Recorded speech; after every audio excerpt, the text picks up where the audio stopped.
हाय दोस्तों, ये कक्षा 10 के प्रकाश के परावर्तन का आंकिक प्रश्न है जो बोर्ड के एग्जाम के लिए बहुत महत्वपूर्ण है। 1 नंबर 2 नंबर में ही एक प्रश्न आ सकता है। तो चलिए इस वीडियो को हम चालू करते हैं, शुरुआत करते हैं। अगर ये वीडियो आपको अच्छा लगे तो चैनल को सब्सक्राइब करें, वीडियो को लाइक करिए। आइए देख लेते हैं। पहला सवाल दिया है कि एक प्रकाश की आपतित किरण अभिलंब से 30 अंश का कोण बनाती है तथा अपवर्तित किरण अभिलंब से 45 अंश का कोण बनाती है, तो माध्यम का अपवर्तनांक ज्ञात कीजिए। चलिए पहले हम चित्र के मानव के माध्यम से समझा रहे हैं। चलिए मान ले रहे हैं कि ऐसे एक माध्यम है और प्रकाश की ऐसे किरण आ रही है, ठीक है। तो यहाँ अभिलंब बनेगा। तो मान लीजिए कह रहा है अभिलंब से जो आपतित किरण है वह 30 अंश का बना रही है और जैसे ही दूसरे में आ रहा है माध्यम में तो यहाँ पर बना रहा है 45 अंश का कोण, ठीक है। तो आपको मालूम है ये आई होता है और ये आर होता है। ये आर का मान हो गया और ये क्या हो गया, आई का मान हो गया। तो दिया है आई बराबर है 30 अंश और आर बराबर है 45 अंश, ठीक है। देखिए यहाँ पर अभिलंब से जो अपवर्तित किरण है, ये अपवर्तित किरण है, अभिलंब से 45 का कोण बना रही है और ये आपतित किरण है, अभिलंब से 30 अंश का कोण बना रही है। तो हमें इस माध्यम का अपवर्तनांक ज्ञात करना है, ठीक है। तो चलिए इसमें आई और आर दिया है तो स्नेल का नियम लगाते हैं। तो स्नेल के नियम से n बराबर होता है साइन आई बटे साइन आर, ठीक है।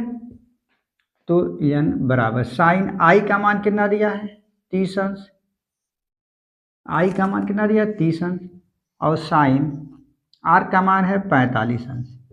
अब यहाँ पर जिसको याद होता है वो आसानी से रख देता है। तो चलिए साइन 30 अंश का मान होता है 1/2 बटे और साइन 45 का मान होता है 1/2। अब ये जाके ऊपर गुणा होगा, ये जाके यहाँ गुणा होगा, ठीक है। अब देखिए क्या करेंगे, इसको जाके ऊपर गुणा देंगे, इसको बीच में गुणा करते मालूम है, तो हो जाएगा कड़ी में 2 और बटे 2। अब देखिए कड़ी में 2 का मान कितना होता है 1.414 और बटे 2 भाग दे देंगे तो आ जाएगा देखिए 0.2 साते 14, 2 सात 14, 1 आएगा भाग नहीं जाएगा, 4 उतारेंगे फिर 2 साते 14, यानी आपका लगभग आ गया 0.7। यानी इस माध्यम का जो अपवर्तनांक हो गया वो 0.7 हो गया, ठीक है। दूसरा सवाल, y के सापेक्ष जल तथा कांच का अपवर्तनांक क्रम से 4/5 व 5/2 है, ठीक है।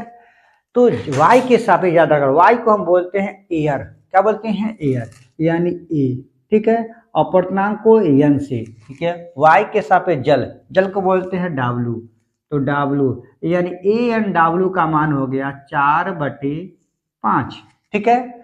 तथा फिर y के सापेक्ष कांच का फिर लिखेंगे AN और कांच को बोलते हैं ग्लास यानी G, इसका हो जाएगा 5/2, ठीक है।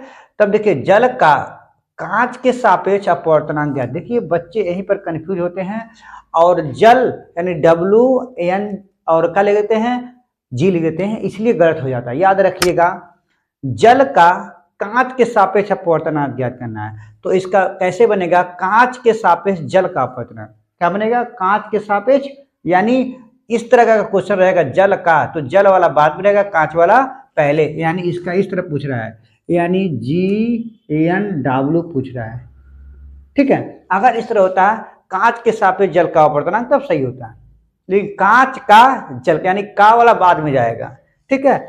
तो अब देखिए जब ऐसे दिया हो कभी भी तो याद रखिए जो W वाला है जो बाद का है अब माध्यम वो ऊपर होगा और जो पहले वाला है वो नीचे हो जाएगा। तो हो जाएगा तुम्हारा कि GNW बराबर हो जाएगा ANW बटे ANG। अब दोनों का हम मान रख देंगे तो हमारा हो जाएगा ANW का मान दिया है 4/5 और ANG का मान दिया है 5/2। अब देखिए जाकर ऊपर गुणा हो जाएगा, ए जाकर ऊपर गुणा हो जाएगा बीच में, तो निकल जाएगा आपका 4 दूनी 8 अब बटे 5 पचे 25, यानी ग्लास के सापेक्ष जल का अपवर्तनांक 8/25। अगर इसको हम भाग देते हैं तो देखिए भाग दे रहे हैं, तो यहाँ से निकल जाएगा, दशमलव लगाएंगे 0 बटेगा, उसके बाद 25 या 75, फिर कितना बचा 5 बचा, दशमलव लगाएंगे तो दशमलव लगा है 0 बचेगा, 25 दूना 50, यानी आपका आंसर आ जाएगा कि कांच के सापेक्ष जल का अपवर्तनांक 0.32। इसके बाद अगला है प्रश्न आपके, कांच में प्रकाश की चाल 2 × 10⁸ मीटर पर सेकेंड। उसके बाद कांच का अपवर्तनांक ज्ञात कीजिए।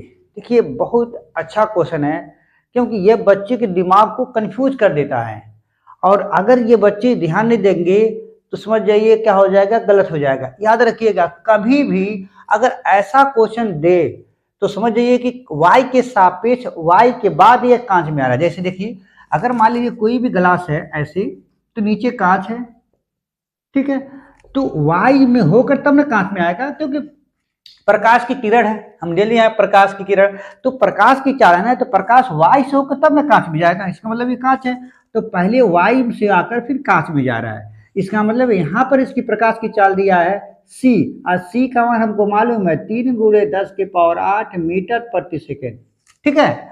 और कांच में क्या दिया है, 2 × 10⁸ मीटर प्रति सेकेंड। यह बच्चे थोड़ा सा गलती कर देते, क्योंकि c का मान हमको पहले से ही मालूम है, और हमको याद रखना चाहिए कि 3 × 10⁸ मीटर प्रति सेकेंड होता है, ठीक है। तो क्या कर रहा है, माध्यम का अपवर्तनांक ज्ञात कीजिए। तो n बराबर क्या हो जाएगा, c/v और g का मतलब क्या हो, ग्लास, यानी ग्लास में वेग, ठीक है।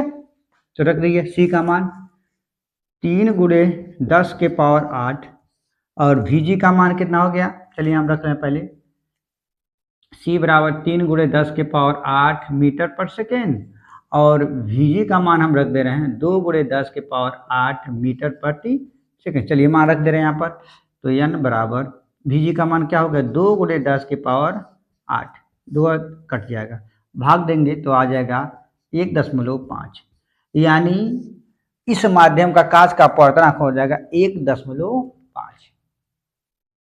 अगर ये वीडियो आपको अच्छा लगे तो चैनल को सब्सक्राइब करिएगा, वीडियो को लाइक करिए। आज के लिए थैंक